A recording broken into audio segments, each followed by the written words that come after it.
We face some real challenges in the valley.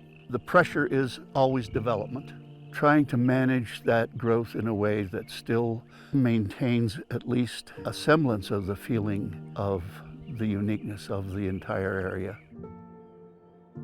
The landscape here has changed dramatically during my lifetime. This valley is pretty special. There's only a few families here that are still ranching. In this valley, that's becoming more and more rare.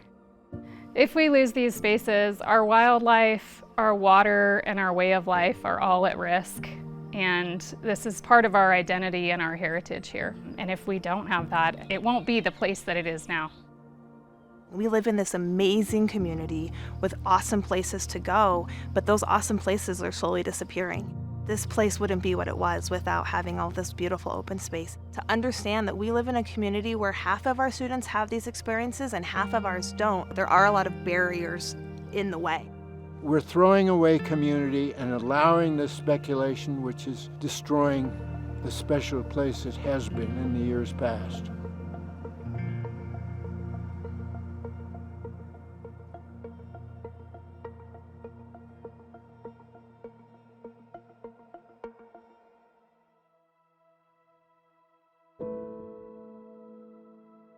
I've lived here for 65 years in Carbondale, Colorado.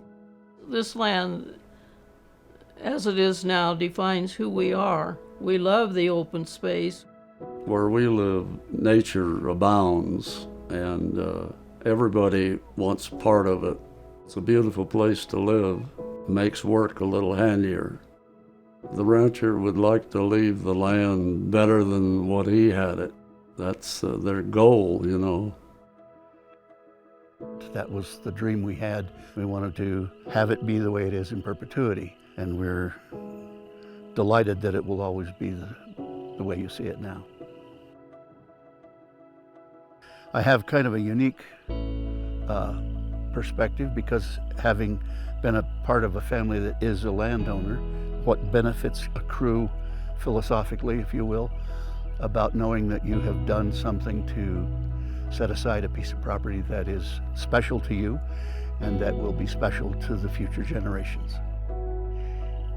The richness of this place is not only its history to us as owners over a long period of time, it is the knowledge that whoever comes after us will experience that same sense of fulfillment and joy that this property provides.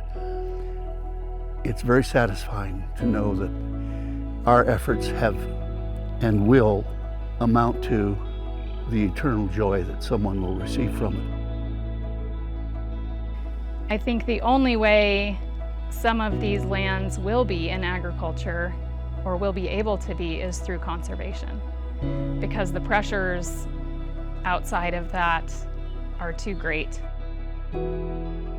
And my family was fortunate enough to buy it from the brothers who had conserved it to be able to carry on ranching and expand our operation.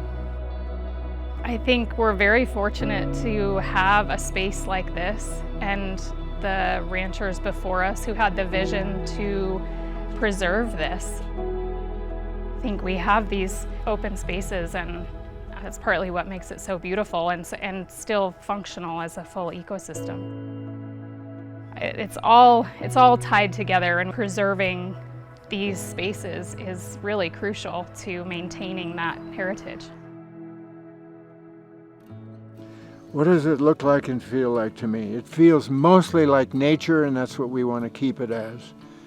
Beautiful open space, mountain meadows, and what have you. It's the way life should be, land should look. We moved out here in 1979. It's been the same pretty much forever. That's the whole point. If you live on a place like this, I think it's your obligation to share it. I mean, we are so lucky we're here. More important than owning land is protecting it forever. It's a wonderful feeling. I want to do the right thing, and I feel it's the right thing for the land, for the wildlife, and hopefully for the future of humanity. When students are outside and they're having those experiences, that's when that real authentic learning happens. One of my favorite things about Aspen Valley Land Trust is they came to us as teachers and said, how can we help? And so to have a group come in and help preserve them and then also invite us in to have this experience, to explore, to be kids, is really something that I'm very grateful for, because this place wouldn't be what it was without having all this beautiful open space.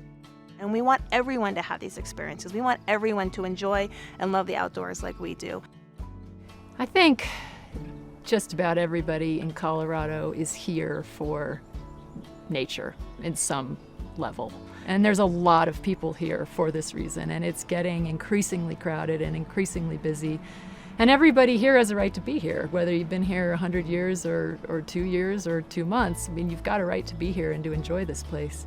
But the key is, where do we find that balance, and how do we make sure that people can be here and enjoy this place and yet not ruin it? I mean, why do we come here? Nobody here wants to be in a city. So let's save a little bit of what we've got left.